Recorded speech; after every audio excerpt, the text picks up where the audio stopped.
मुंबईतील जागेवरून महाविकास आघाडीतील ठाकरे गट आणि काँग्रेस यांच्यामध्ये मतभेद। मुंबई विधानसभामधील 36 जागांपैकी जास्तीत जास्त जागा लढवण्यासाठी ठाकरे गट आग्रही आहे। यामध्ये मुंबईतील 6 जागेवरून काँग्रेस आणि ठाकरे गटामध्ये मतभेद सुरू झाले आहे। लोकसभा निवडणुकीमध्ये दमदार कामगिरीनंतर काँग्रेसला देखील मुंबईमध्ये जास्तीत जास्त जागा लढवायच्या आहे।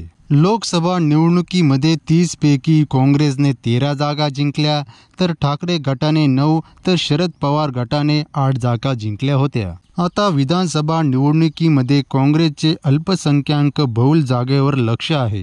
ठाकरे गटाकडून मुंबईतील 36 जागांपैकी 20 जागांवर दावा करण्यात आला आहे, तर काँग्रेसने 18 आणि शरद पवार गटाने 7 जागांची मागणी केली आहे। जागा वाटपाच्या संदर्भात महाविकास आघाडीमध्ये बैठक होऊन तोडगा काढला जाईल, असे विधान जितेंद्र आव्हाड यांनी केले। महाविकास आघाडीमध्ये कुठल्याही प्रकारचे मतभेद नाही, विधानसभेला आम्ही एकत्र लढणार आहोत, असे विधान जितेंद्र आव्हाड यांनी पत्रकारांशी बोलताना केले।